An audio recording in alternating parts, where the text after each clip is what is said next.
Well, hello everybody, and welcome back to my channel today. I am joined by a very special guest, Sabine Poncelet. She's joining us all the way from Dubai, and so I'm so excited to talk to you today. Welcome to the channel. Thank you, Sherri. Hello, everyone, and thank you also for receiving me. I'm very glad to be here. I'm really excited about this conversation today because most people that watch me know that animals are a huge part of my upbringing, my spiritual awakening, and my heart. And so I always love to speak with people who are animal people. And so today I have a very special treat because Sabine is an animal communicator. She has been working with animals and their families for, you'll have to let us know exactly how many years, but I believe 7 years old is when you started communicating with them. And it's interesting because I feel like that was around the time I started speaking to my dog. Maybe I was 5, Chelsea, way back in the day. And she was kind of my teacher. And so you'll have to let us know a little bit about your story and your background, Sabine, and tell us a little bit about how you got into animal communication. And then we have lots of interesting topics to discuss, but let's hear about your journey first. Tell us how you got started. Like you said, I started around 6-7 years old, and the story started funnily with a cow. Of course, my mom has been against this for a very long time, and not only her. At that time, many people were saying, no, animal don't speak. And she was telling me, okay, it's your imagination. A cow cannot speak with you. This is impossible. And when I said, but the horse too, and the dog too, I can understand what they are thinking, and they understand me also, and they speak with me. I thought at that moment that not my mom doesn't love me, but as a child at that specific moment, you want that your parents are trusting you because that's the real story. You don't lie. And she was telling me, please don't say that to anyone because they will laugh at you. This is not possible. Animal don't speak, just shut your mouth and end of story. Don't even think about this. Finished. I was like, wow. Then I kept that for many years for me. And my conversation with the cow happened after a dispute with her. Just, you see the contrast here and how deep it was. As a child, mom is shouting because we do stuff as a child, 6-7 years old. And I was crying, and I was living in a village. Then it's very easy to go to the first farm, the second farm. It was full of farm with cow and many other animals. Then I was in a prey area crying near to a tree. And I was complaining about my mom and my life, and I was sad, sad like a child. But at that moment, I felt a presence, and I just did that, and I saw a cow. Okay, I didn't know that animal were speaking too at that moment. Then I was like, okay, fine. And she started to engage telepathically a conversation with me, saying, I understand you, and now I'm helping you. Just let me. And I let her. And then I was so happy, that this happened. And I was sharing the story with my mom. And then I would say, not the nightmare started, but my shadow started to show up through my mother, if I can say this way. And for many years, I shut down. I was doing like in secret. And even when I say doing in secret, when my dog was looking at me, I was like somehow accepting and rejecting at the same time the fact that he was communicating with me. And I've done this for many, many years until my adult age. We had 4 or 5 cats at home, 1 dog. Everyone was communicating with me, and I was helping one of my cats to deliver the baby every time she was pregnant. And the day after, my mom had to do an excuse, writing a letter for the school because I could not wake up as I stayed all night with the cat. But I was communicating with the cat by doing this on her tummy to help her to deliver the baby. I knew what to do. it's like it's something I learned, but it was like natural, you know. But I never spoke about this during those years. I was doing it. I know it was happening, but at the same time, I was repressing. It's only later on that I really accepted. Yeah, I was approximately 18. And even at 18, I didn't really accept it that it was possible to communicate with animals, because that belief was embedded inside me through my family and the consciousness in the village saying, no, no, shut your mouth. But that's when I entered into a spiritual center for the first time with a friend of mine. I was around 18 years old. And then it was mediumship public session. And into that mediumship public mediumship public session, I will arrive. You could place pictures of someone in your family who passed away. And my friend took her grandmother pictures. You know, I was very curious and go, oh, let's see, why not, you know? But I didn't take anything with me. And at that specific moment, I will never forget that, she received her message. And because it was direct, they didn't write anything. They were choosing people in the public. One medium looked at me and said, you there, I have a message for you. And I was like, because I didn't think it was me really at the beginning. And then she insisted, say, hey, you. Say, me? She said, yes, you. And she started. She said, you have a man behind you, la la la. She started to explain in detail, giving me the description. And she said, you are a psychic medium. I wanted to go this way, but I was like, you know, because I was like, do I need to believe that or not? This is BS or this is the reality? I tried to stay serious. And she engaged into the message on a deep, deep, deep level until in front of everyone, she said, you can see him.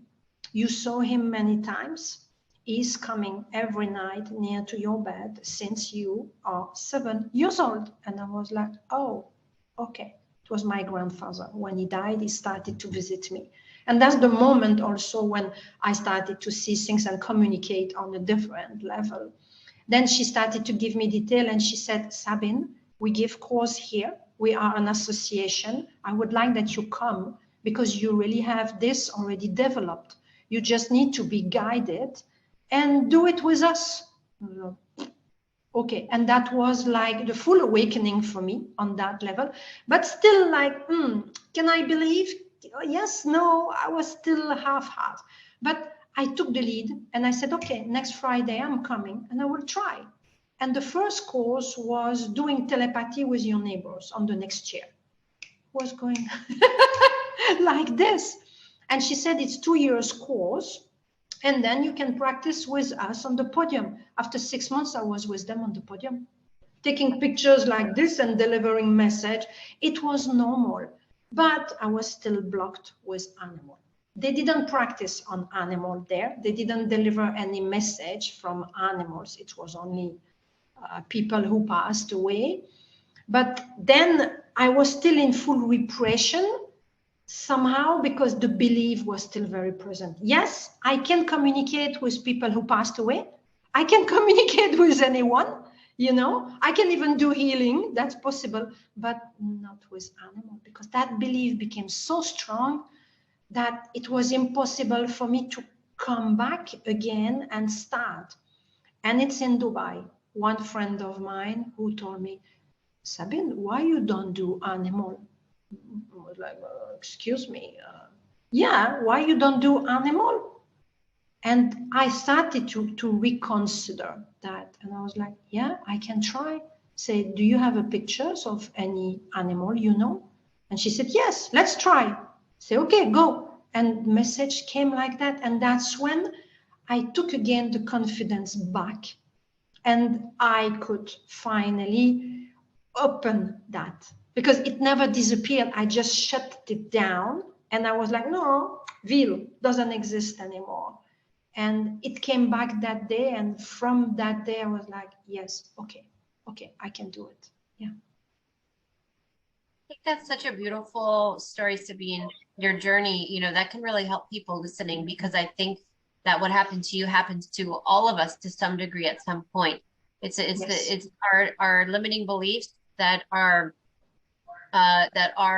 programs, and it's generational. And so I remember when I was a kid, hearing and overhearing, and the norm was animals are beneath us. Not my mom, not my family, but just kind of the narrative that they don't have heard, they don't have souls, that they come in their new souls and they haven't evolved yet to our level, and they don't talk, and I've heard it all. And I was young enough, I was young, but I was wise enough at the time to always think better of that. And I said, I don't believe that. And I think it was a valuable lesson for me to learn from my animals, because they taught me the truth. And luckily I had a mom that was open to it as well. So I didn't have my mom telling me what your mom had telling you what she was saying, but many do. And many have family members. They don't want them to be embarrassed. Oh, don't embarrass me in front of the town by saying you speak to animals. And so this is a very real thing. And I think everybody has the potential to be a psychic medium, to communicate with animals, to be a healer, all of these things, we all have it.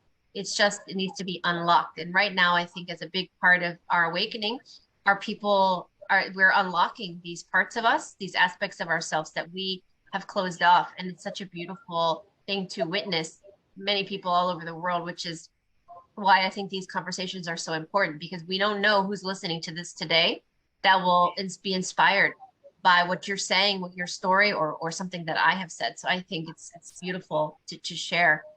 What the what I'd like to get into, because I believe animals serve a much bigger role. I think that many of them, if not all, are ascended beings that are here, that come back to help us, especially in the companion department. So I'm talking about dogs, cats, those that come into our home, because in other dimensions, in other star galaxies, I think the message across the board that I've received anyway is that they don't have companion animals like we do out there, because they are just free to come and go, and so they don't have pets like we do. This is a third dimensional thing that I believe that the universe gifted us to help us get through being in such a dense reality. So they truly do choose to come in, and we most of the time know these souls that come through, they are actual either fractals of ourself or souls or spirits that come in to guide us, that we know, and they come in an animal form. So, because spirit guides we can't touch, we can't know, and people don't often know that they're there. But animals we can touch, we can hug, we can feel their unconditional love. So it's a way for them to guide us in a profound way in the physical sense.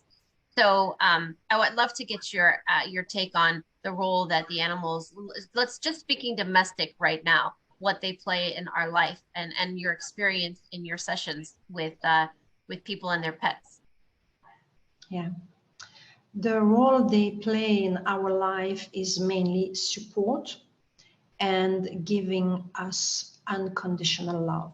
I've seen people who were broken. I mean, broken in a way they are incapable to love again.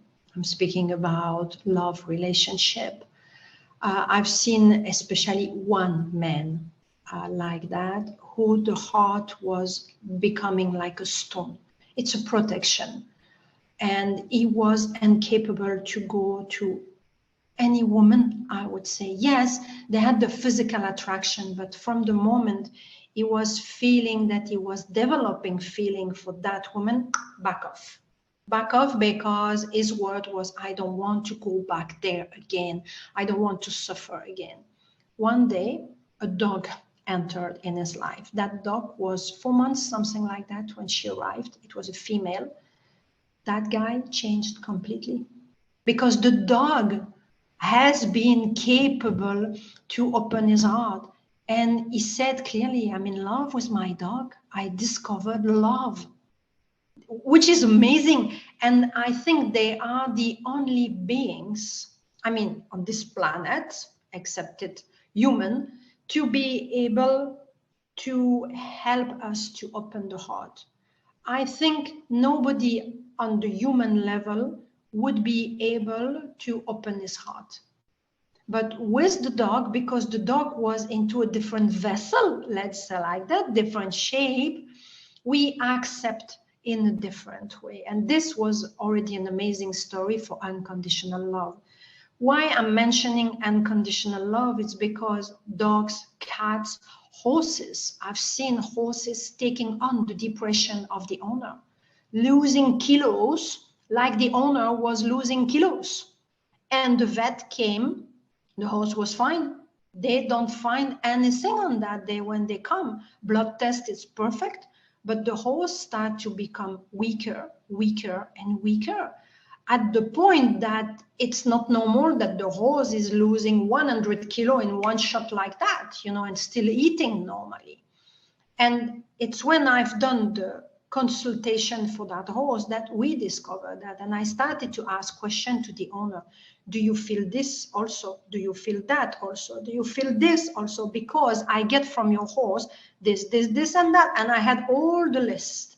And even that day, the horse told me, she is drinking too much. And I'm like, oh, how can I ask this, you know? Then I asked the owner, I'm sorry, but your horse is telling me this.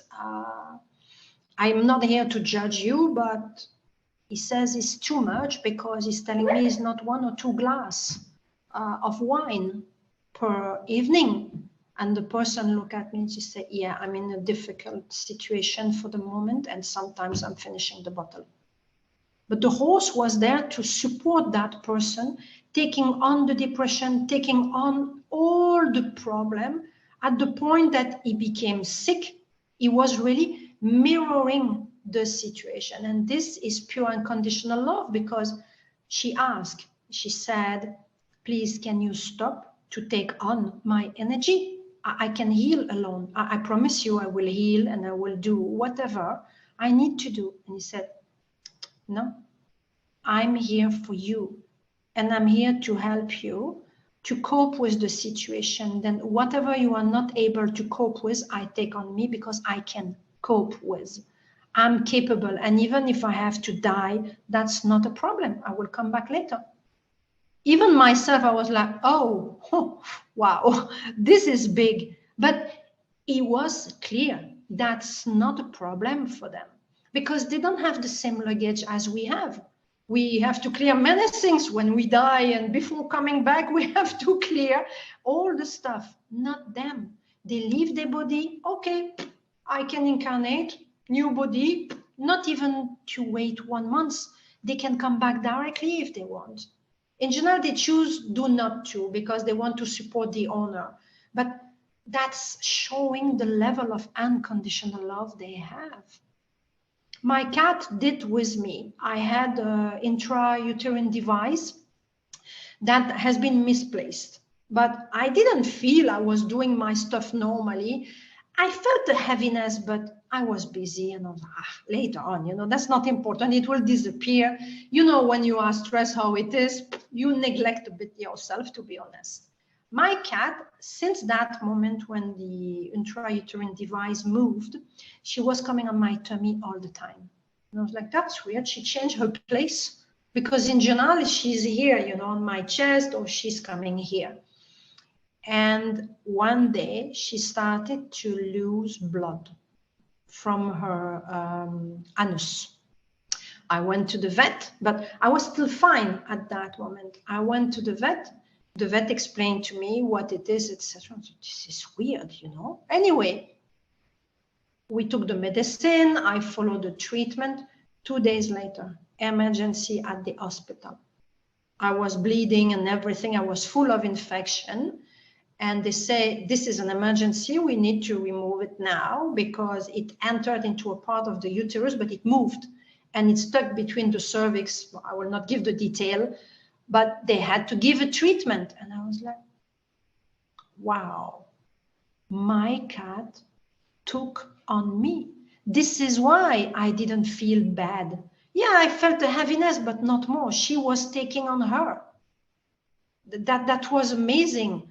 And from that moment, I realized that I was like, soon I see that she's coming into a different place, or she's coming more often than usual. I need to observe much more.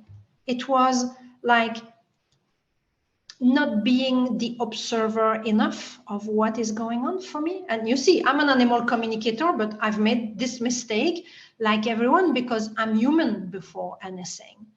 And I have my own issue like everyone, but that moment gave me the awareness like, wow, Sabine, she is much more than what you think because she has been capable to remove all the pain. And because of her, I could delay the moment. And it's only when she really falls sick, it's bad, I mean, in that way, but somehow it's good as a story because it will make people understanding how deep they go. It goes very, very deep.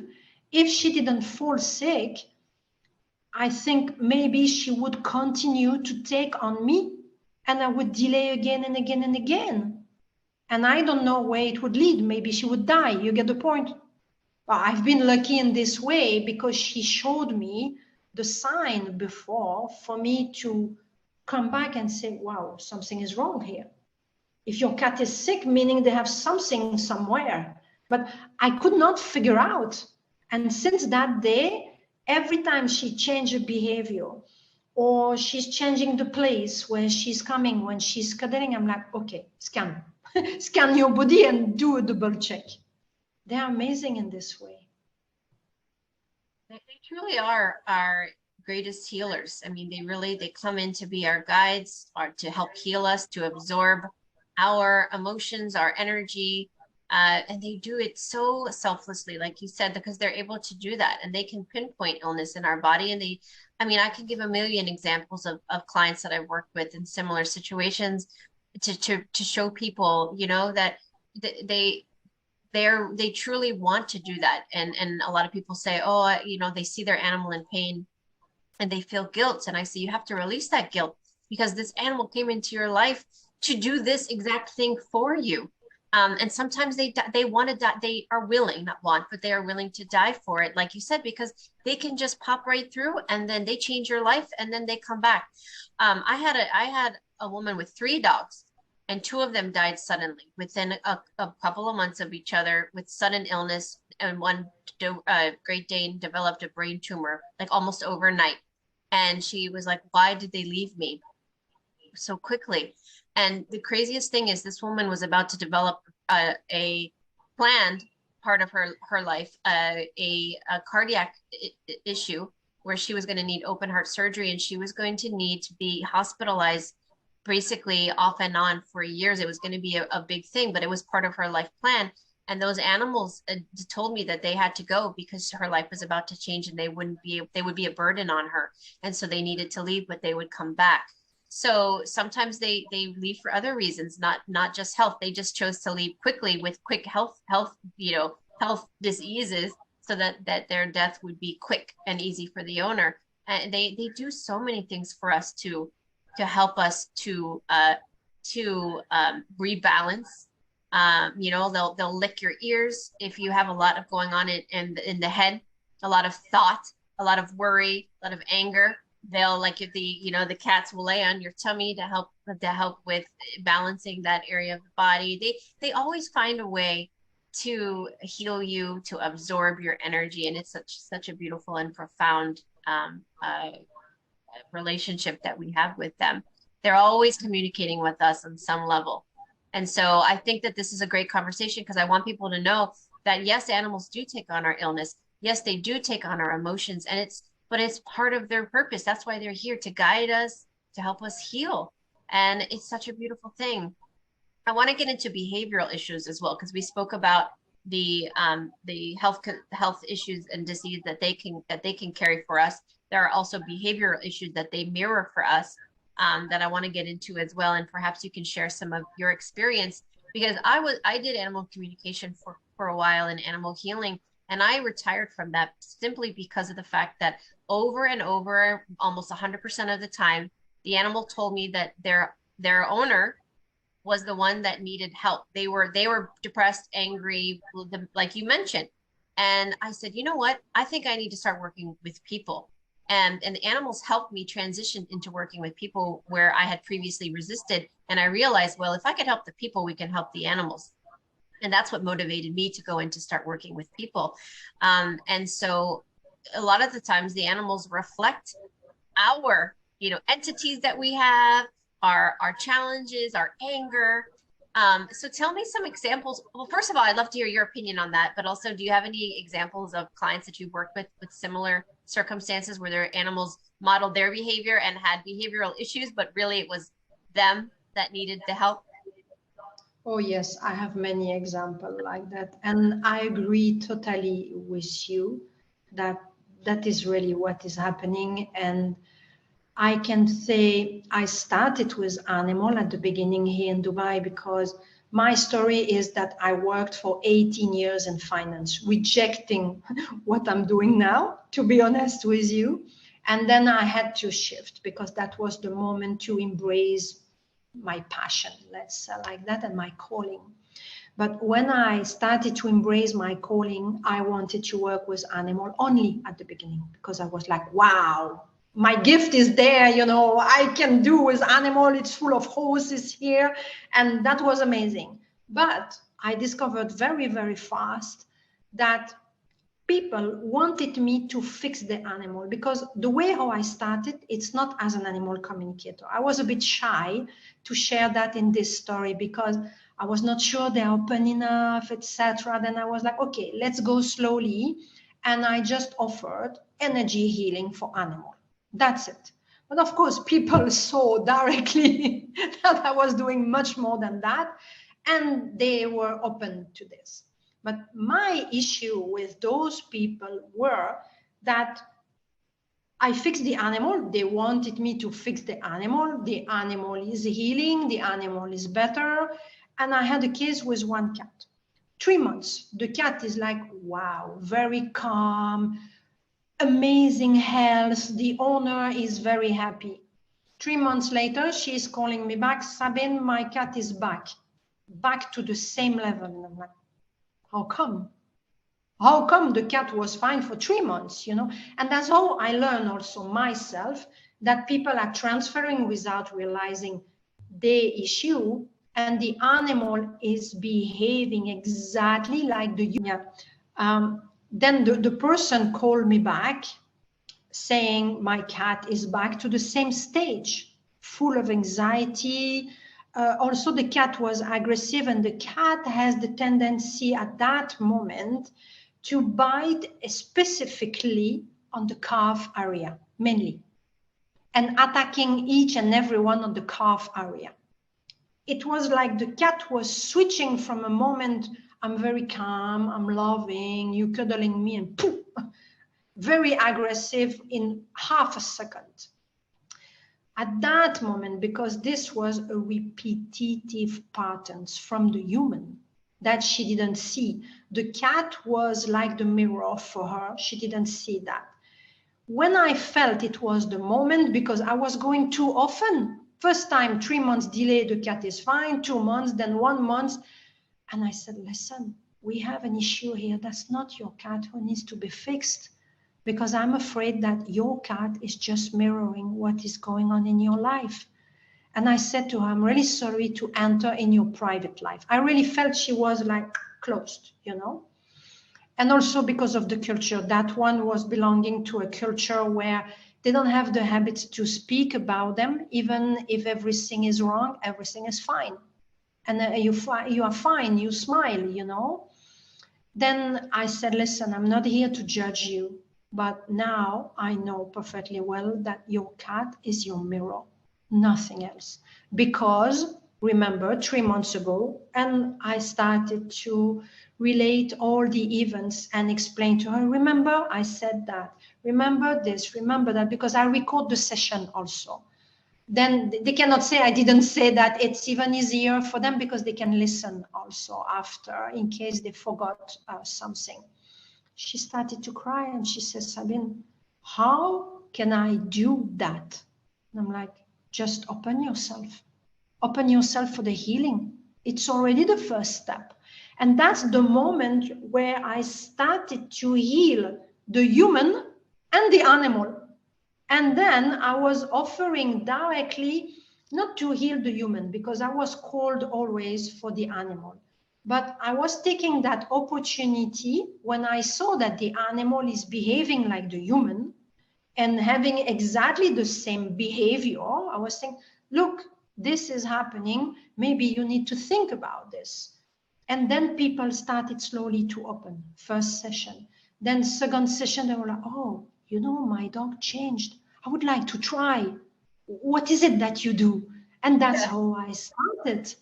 I had a case with an anorexic person. And the dog was not anorexic at all. It was a small, fluffy, beautiful, teeny dog. And even the vet that day said, yes, maybe it would be better to ask for a psychologist for dog or animal communicator or something like that, because your dog is not sick. Everything was perfect, but the dog didn't eat for more than 6 or 7 days, which was huge, you know. Anyway, that person called me in emergency and she said, Sabine, can we do that? Okay, let's do it. The dog was also a very aggressive dog when I entered. He wanted to protect her, but in aggressivity like she had in her at the same time. But I didn't understand directly because I was still at the beginning of my discovery on how animals are really the mirror of the human.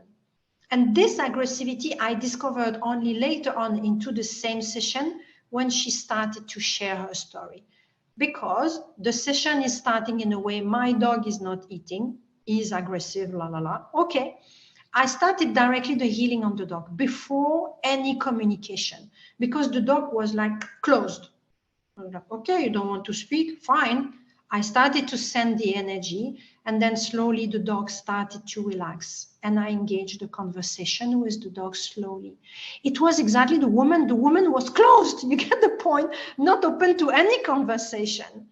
And then finally, maybe after 15, 20 minutes, slowly, I could ask question. And then the dog said, why I would eat if she doesn't eat? I was like, ah, yeah, come on, how she doesn't eat? He said, yeah, she doesn't eat. Then I'm not eating. I asked the person, say, I'm sorry, your dog is telling me that you don't eat. First, anger came, that's not true. Of course. Okay. Say, listen, I'm just repeating what your dog is telling me. Then if you want that your dog start to eat, maybe you need to eat with your dog. Then she started to cry and explain the situation. And she entered into the detail, telling me that since the divorce, this is happening, etc., etc. And she cannot force her to eat. It's impossible. Then I look at her and say, listen, I'm afraid that your dog is mirroring exactly what is happening in you, including the aggressivity that is translated by him trying to attack me when I entered. And the fact that he didn't want to speak at the beginning, he was totally closed. I'm sorry to say, but it looked like you. And if you want that your dog start to eat, you need to eat for him. Now it's time for you to help him because you called me to help him, but I can't do anything in a way that your dog is telling me since you don't eat, he will not eat. The same day, she forced herself, she sent me the pictures, this, not more, of a steak. She gave the same to the dog. The dog just around, but not too much. He wanted to make sure that she will eat everything. She called me again and she said, Sabine, what can I do? Because he's just licking, but not eating. Say, wait. And even if you need to vomit after, so I'm sorry to say this way, because it was heavy for her. She didn't eat for many days.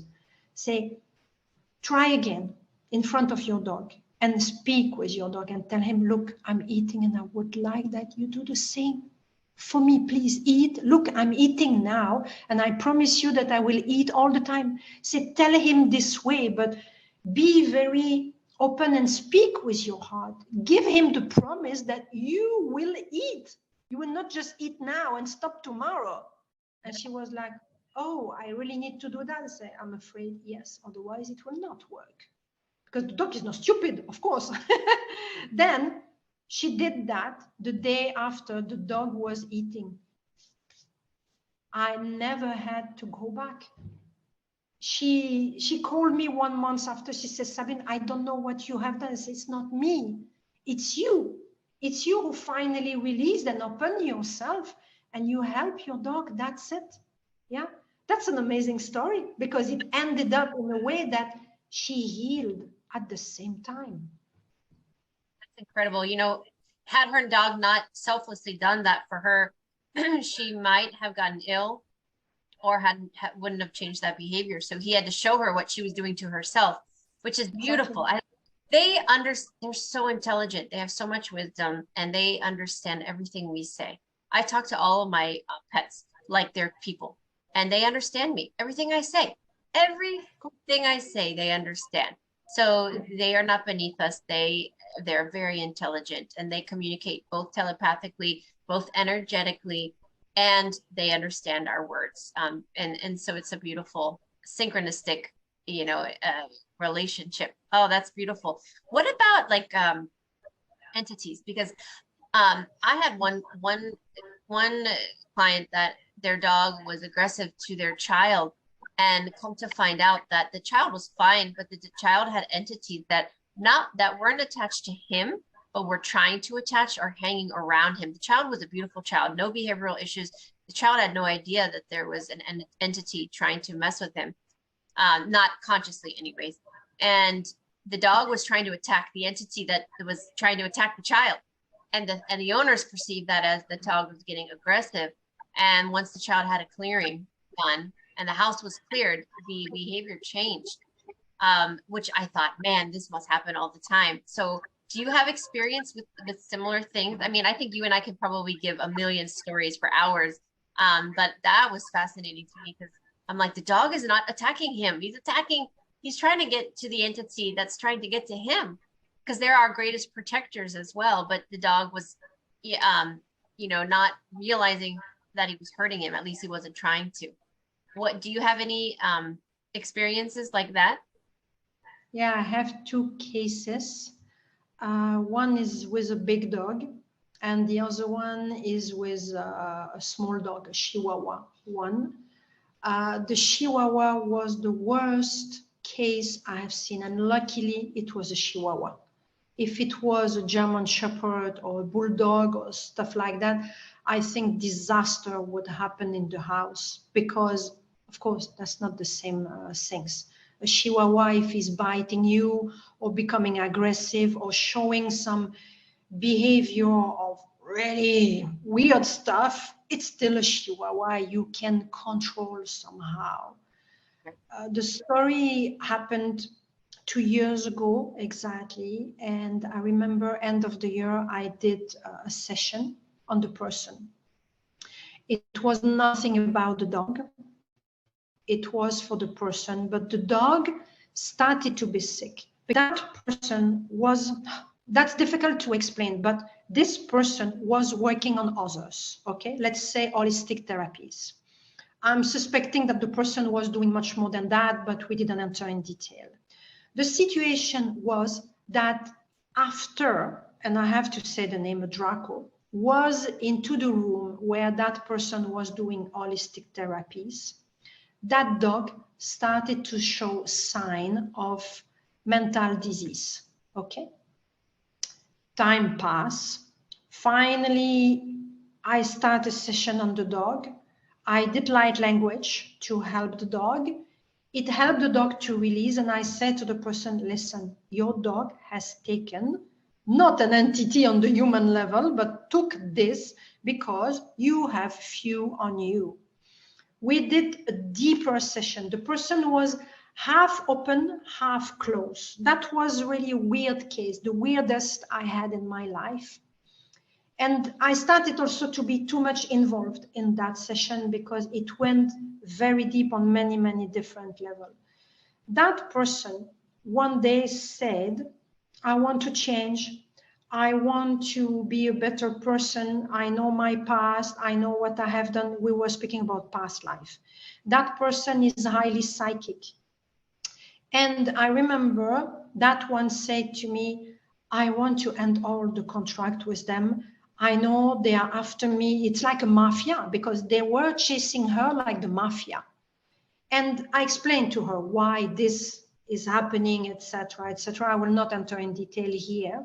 Do not reveal too much because I don't want that this person will be recognized for her protection also. Because I don't want that others start to judge or making comment. You get the point. It was difficult enough for the person, for the dog, and even for me, who at some point started to be involved, because with some clients you are involved up to a certain level, but some others you go deeper because of the story itself. It's the first time it's happening to you. You really don't know how to help. It's a new cases you never had. You know, I'm sure you had some situation like that too. Then we arrive at the point, I've done few sessions on that person. That person is evolving a bit, but then we reach a plateau. But months are passing. The dog is stabilized for a moment and doesn't show too much sign of mental illness, no aggressivity, fine. One day that person is going to a party. Of course, boom. She didn't take drugs or whatever, but drinking a lot. And it was sufficient for someone who is already open like this, was sufficient to bring even more. Then I did the session, we release, and I discovered that they had a new Draco behind us. What the heck is going on here? We already released, we end up the contract, and then we discovered that that person had other contract with pseudo that was not directly linked to the Draco, but like the family, the cousin, and I was like, in which world am I? I was myself like, what the heck is going on here? That person said, I'm really sorry, but I want to work for the Archangel. And she chose Metatron, clearly. And I was like, wow, this is high level, but okay, fine. And at the same time, it's my family. When I heard that, I was like, oh, wow, what do you mean? Yeah, I know it's the mafia, but I can't believe that they chase me like the mafia. It's my family. I had child there because I was belonging to them, la, la, la, la, la, la, many past life behind, aeons and aeons before. I was listening to the story because we did that through a transpersonal regression therapy. It's very similar to hypnosis, where people can go back and see who they were and everything. At that moment, I said, now you have the choice. You said you want to work with Archangel Metatron and evolve and help other people and becoming someone who will help with the light, working for the light. But at the same time, you tell me this is your family and you cannot let go of them. You cannot abandon your child because you still have children there. And I was like, now you need to make a choice. You know, we can't. For many, many sessions, it has been a dilemma between. But they were like a mafia behind, like you stay with us, you know, all the time. She wasn't capable to cut the contract because she still had one foot into the shadow side and the other foot into the light, which is a very difficult moment. Then the dog took on. The dog took everything in a way that every being, every Draco, pseudo Draco, cousin of the Draco, whatever was coming to her, the dog was taking, until the dog has been into emergency. And they were searching for one illness, a new illness here, many disease I heard as a name. And I said, listen, your dog took on. Now you need to make a choice. If you are incapable to make that choice, your dog will never heal because your dog is taking again and again and again. And then I proposed something. I said, okay, I will not work on your dog anymore. We will do a session and we will invite the dog in your session. And we did like I do with Alzheimer people. we invite the person who is with Alzheimer into my client session. We call it a surrogate session. And that's what I have done with that person. She was somehow the surrogate, and we call the soul of the dog. We discover who was the dog, etc. And the dog said clearly, you need to make a choice, because my choice is made. My choice is you. I came to help you. And funnily, it was a white dog. It's not a coincidence, because we asked in this session why she chose to be a Chihuahua. It was a female. Why she chose to be white Chihuahua? Because a big dog was not okay for that person. That person didn't like the big dog. She wanted a Chihuahua to put in the back to go everywhere with. Well, here's the stereotype, but that was the story somehow that she told me. And white, because that person was into a stage of leaving her own darkness after aeons and aeons and aeons, and wanted to enter into the light, but had so many difficulties. And white was the symbolic for that person of purity. This is why the white dog. Finally, the dog has to be put on sleep at a certain point, because it's becoming worse and worse and worse. I do more light language at the point that I have done myself very weird light language with the mantis being, with any beings that could come to help. But the choice of the dog was, she needs to make a choice. She has been incapable to make a choice. Up to now, I know that client is still half-half. She has done ayahuasca session, bufo, kambo, yopo recently here a few months ago. She's much better. When I saw her, she's much lighter than before. She's evolving, but she's still stuck into two different dimensions, let's say like that. And the dog was becoming crazy, very aggressive. Of course, those beings are really aggressive by nature, was mirroring many, many things. The house itself was a nightmare, and they have a child there. The child was becoming so scared about the dog.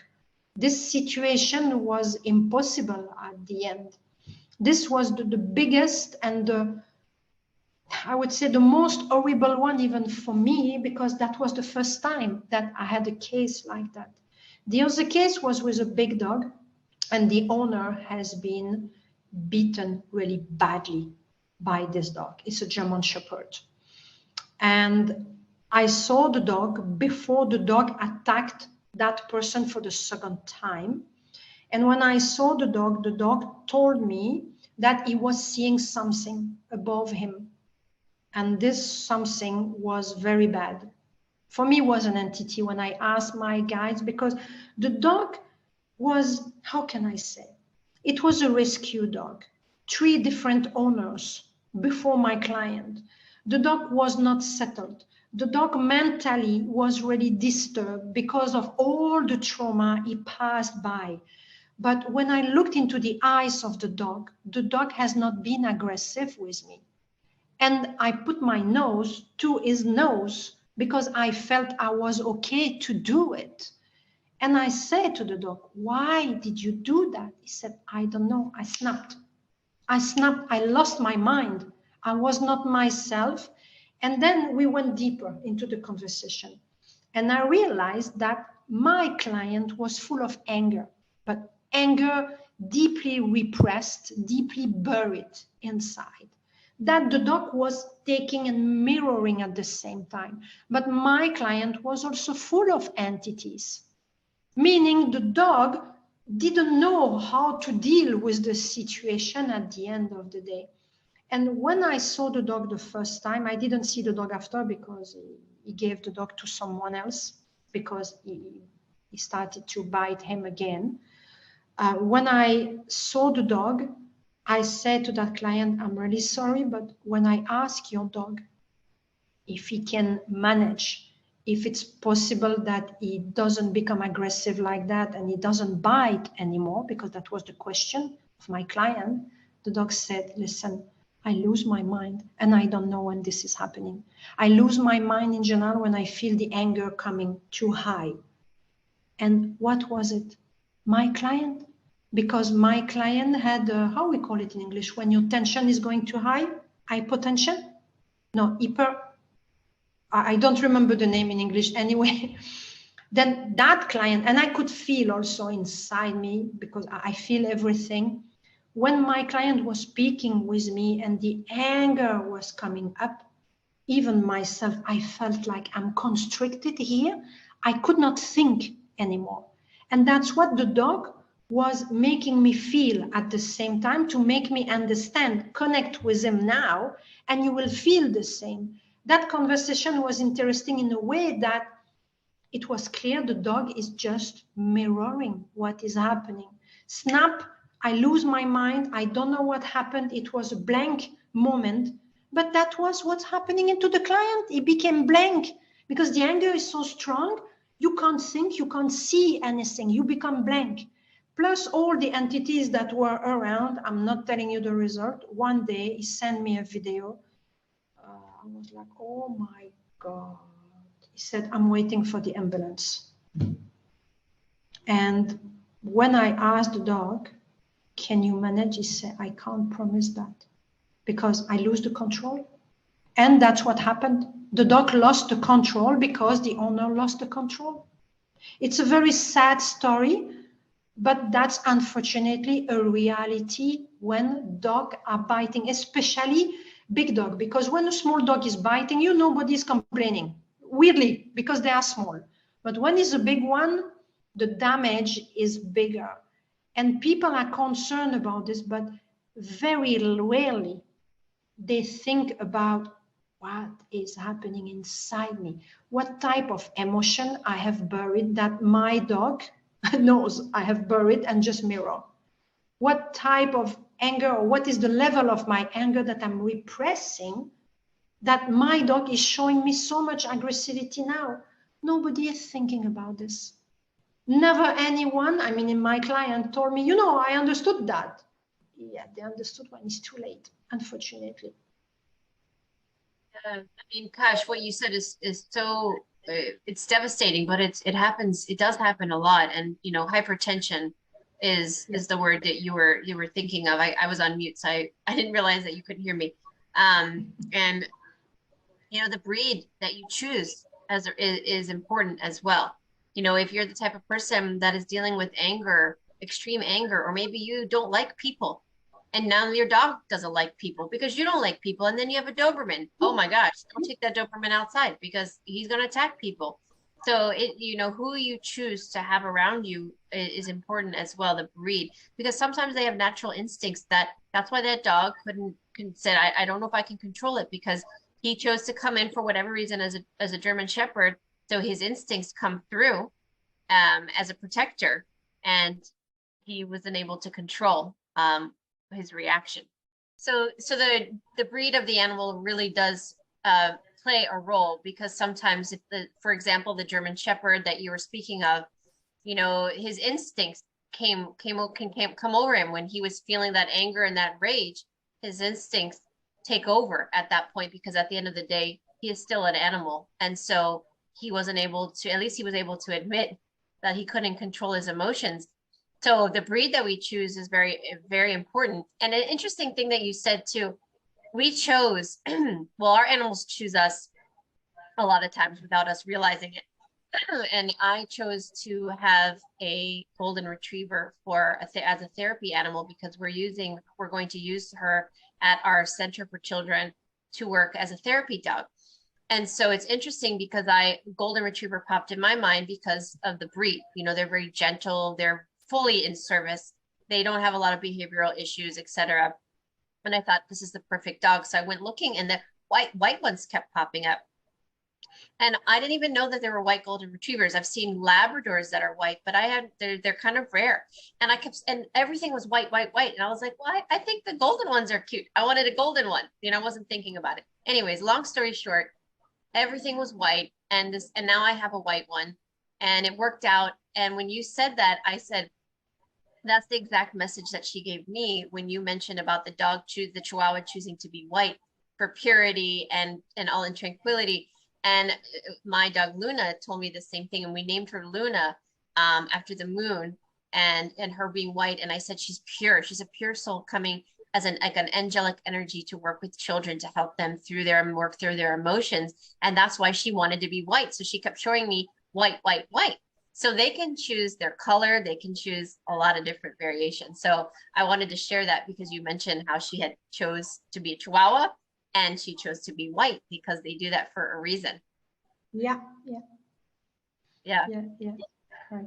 You know, I Well, had the same case with my cat who showed me really that it's not me who choose her.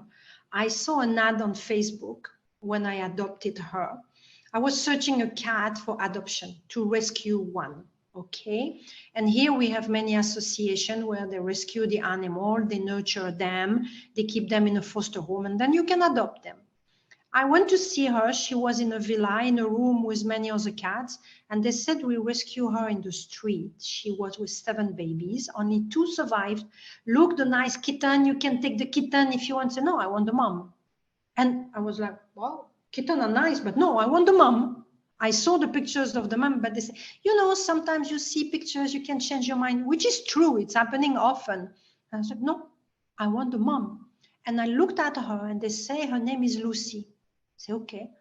And I looked in her eyes and I said, listen, I have a dog at home. I don't know if you are okay with dog, but if you are fine to come with me, I would like to take you to my place. And if you're okay, please show me. But I said just like that in my mind. They had a cage in the corner of the room. She started to walk to the cage and she stayed in the cage. And then I was like, okay, adopted, done. And the next one is here, 8th of January. I was living a building here in Dubai, an office building, and my car was quite far away. I didn't find parking place inside the building. Then I was maybe 300, 200 meters far away. I went out and I could hear meow, meow, but we have many street cats, especially near to the trash bin and everything.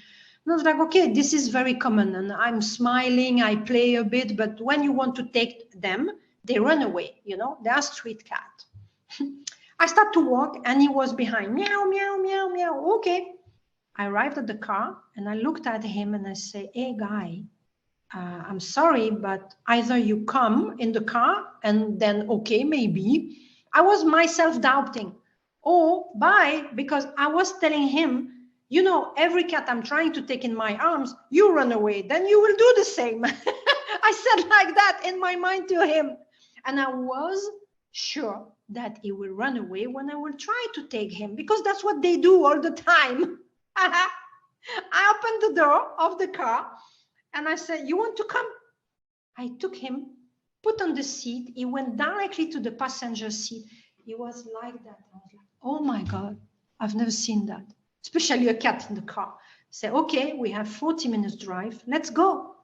40 minutes, that cat on the seat.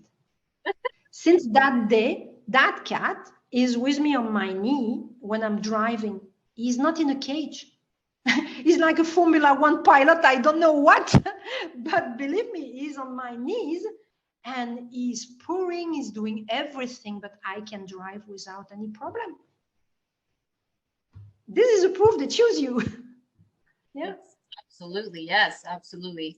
This is a fascinating conversation, Sabine. I'm really enjoying it. I could talk about animals all day long. I'm interested in getting your advice for everybody, but also your perception on the negative aspects of the 3D that do actually cause challenges for our pets. We know that there's a lot of toxins and poisons in the food that they eat. They are affected just like we are to electromagnetic frequencies, to the entities, to the toxins just in the environment. So not 100% of the time are they mirroring or reflecting us. They truly do get health conditions, I believe, because the dark 3D really they want to attack these companions of ours because they know they're here to help us. So they're going to do what they can to cause disease and illness and then we have trouble taking care of them or affording their care, etc. And then their companions suddenly become, they bring us down in vibration because we're so worried about them. So I believe that it's kind of a twisted, convoluted setup here in 3D. So, but they do truly get dis-ease and illnesses from all of those things. So what are some of the things, and not everyone can afford the most expensive food that you can get or make your own, things like that. So, you know, we have to go with what the resources people have, but what are some of the things that you recommend for people that they can do to help their pet navigate through the environment that they're in that is out of their control, and help them kind of rebalance just like we do? Yeah. What I would recommend, of course, when you can't afford a food that is either organic or very, very high quality, because organic is a big word today, but in some countries not really organic. You need to pay attention about this. What I do in general, I remember many clients ask me that. I place my hand on the food packaging or on the can or whatever, and I don't read. I don't want to know it's organic, low food, high quality, whatever. I place my hands and I just ask. I ask my guides in general to receive information. What is the origin of the food? Is it good quality? Is it good for the animal? Is it sustaining for the health? Is it bringing all the minerals that the animal needs? Or maybe the person needs to add more things in addition to that food. That's what I do often. And this is very, very useful, because one type of food can be good for this cat, but the same food will be bad for the other one. And it's high quality food, very expensive, very good, no chemical, blah, blah, blah. But it's not good for that cat, because that cat doesn't have the same origin into the DNA. Is not born in the same condition, didn't have the same type of food since he's born, doesn't have the same weakness. Then this, you need to pay attention. When you can't afford a food that is high quality, I will not say name, of course, I can't hear, cook yourself. They have an amazing book. It's a vet who created that book. It's Natural Food or something like that. I don't remember the title. I bought the book, but I didn't finish. Then I cannot speak about the book. I've read maybe 15 pages for me to inform myself. And that vet is explaining how to cook yourself the food for your animal. This is one option. I know it's time consuming, but you can do a bit today, a bit tomorrow, and you stock for a few days, for example. This is one option. The second option is making saving only for that. Because when the food is very low quality, yes, it's cheap, but you pay the price years later. I've seen that myself with my mom. My mom was taking the food at the supermarket that is the cheapest possible. But she was doing this because we could not afford any other food. My mom was from a very poor background, and until I got married, I mean, into a poor, very poor situation. Even in the winter, she couldn't pay the heater, and they were cutting, just to give you the situation. And of course, you will never invest money into a cat. And we had 4 cats. Then sometimes even we didn't have food for the cat, and the cat was eating with me some stuff. This was extreme. Then for people who are, well, I hope nobody is in the extreme situation like that, but for people who are in difficult situation, I would say just think twice.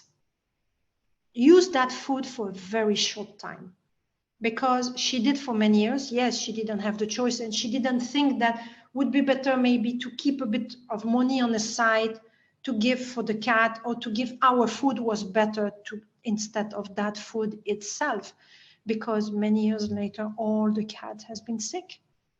And we know, because I discovered studies later on, I was an adult at that time, that many food of low qualities are linked to disease. Kidney disease, not all, but many. Cancer, not all, but many also, unfortunately. then instead of giving you food that is dead, which has no nutrient for your animal, give your own food. Cook chicken and give your own chicken to the cat. I mean, small portion. I know when it's difficult financially, is not easy to do, but honestly, cheap food for a short time. For a short time, because you will pay the price later on. Yes. Yes, absolutely. And I like, Reiki over their food or pray over their food. I remember I shopped at the dollar store for my food for a period of time where I couldn't afford it. So we do what we can, so we do we do what we can for our pets, and sometimes we can afford and to give them a better diet. And sometimes, sometimes people were struggling right now to even feed themselves. And so we do what we can, but praying on the food, raking the food, it helps as well in those times where you can't afford it. But it's all about giving them unconditional love back. That's a lot of what they want. They just want to be appreciated. They want love too. And so there's a lot of things that we can do to show them that we appreciate them. I think, Sabine, we're nearing the hour mark, and so I would love to invite you to come back. Perhaps if you could, we could do another segment on helping people connect with their animal. That's always the number one question I get, is how do I communicate with my animal? I've taught many animal communication classes. It's such a popular question. Understandably, people want to know how to connect with their pet like you do and like I do. So I'd love to do a whole segment on that. Maybe we can come back another day. Today, I really wanted to get to these important topics because I think it's important to understand their purpose, how they heal us, they take on illness, emotions, behavioral issues that they may have. All of this was really important to go over today.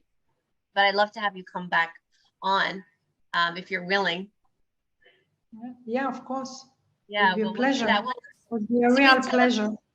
Yeah, I really enjoyed this conversation. Can you tell everybody, and I'll also put this in the description below, if anybody wants to have a session with you or wants to get a hold of you, tell them how they can get a hold of you and if you're offering sessions right now. Yeah, you can join me through my website. You will have to write because my accent will not be terrible. It's sabinetherapies.com, therapies with S.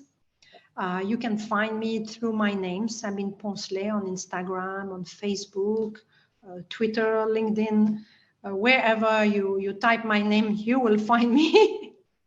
That's not an issue because that's not really a common name, Sabine Poncelet. Well, and I'll put it in the link. Sorry? I said I'll put it in the description too, so they can just click on it. Yeah, would be easier. Yeah. And they can book a session with me through my website. Yeah. Perfect. Well, I highly recommend, Sabine. You're lovely. I think you're genuine, and I think that if someone's looking for some assistance with their animal, you're just a great person for them to receive help from. So I'm super excited to have you on my channel today, and we'll do a part 2 so we can come back on and talk about how to connect with our animal, how to communicate with them yourself, which I'm telling most of you right now, you probably are already doing it. You just don't realize it. So, but we'll elaborate on that in our next interview. So thank you so much, Sabine, for joining me today. Thank you to everybody for watching this today. I hope this video has received you well. Any last words, Sabine? I would say I'm glad that I could share many stories with you, and your stories were amazing too. And I'm really happy that we can share that with the public, because many people have to discover yet a lot of things about animal. They are amazing soul. They are a guardian angel for us. Really, they are really a guardian angel. You know, we say often, angels don't have always wings. They have fur. That's true. That's really true. Yeah. And I hope people will awaken very fast, like high speed, until the point that animal can really show who they are, because they are still waiting. They are really still waiting to pass more message and to make us understand how evolved spiritually they are. They can really help us. The mentality start to change. I've seen that, especially in a country where I'm living. You know, they still have a lot of people still thinking like my mom. Animal don't speak. Oh yes, you are a psychologist for animal. You just acknowledge the behavior, but they cannot communicate mind to mind with you or heart to heart. You can't feel, they can't feel you. Animal don't have emotion. I still hear that here. Less than before, because I do that since approximately 10 years now here in UAE. Much more people are open to that. And people are speaking also. They share this story. And of course, when animals are healing, it's amazing. But we still have, in my personal opinion, too much people who are still stuck in their closed box. I mean, closed-minded people who just need to open the little windows in their box to say, okay, let me listen that story and just start to open. Yeah. I would love that this is speeding like much faster. You get the point? At the point that everyone would be able to communicate with animal like it was into ancient time. Ancient Egypt, they were using the Sphinx at the entry to tell them who's coming. Simple as if. Simple. I mean, I think we're getting there. We're moving in that direction, but right now we're having a mass healing for the collective. And it's all about us healing on a soul level, which is the purpose of today's conversation. Is it's about animals, but in reality, it's really about them and what they're here to help us, and it's in how we can heal.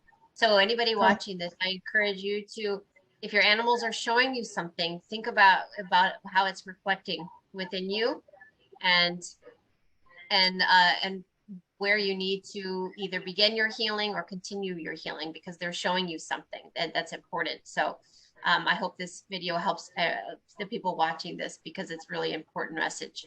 So thank you, Sabine. Thank you to everybody. Until next time. Until next time, in our next conversation, we have so much more to talk about. Yeah. All right. Yeah, Goodbye, exactly. everybody. Bye-bye.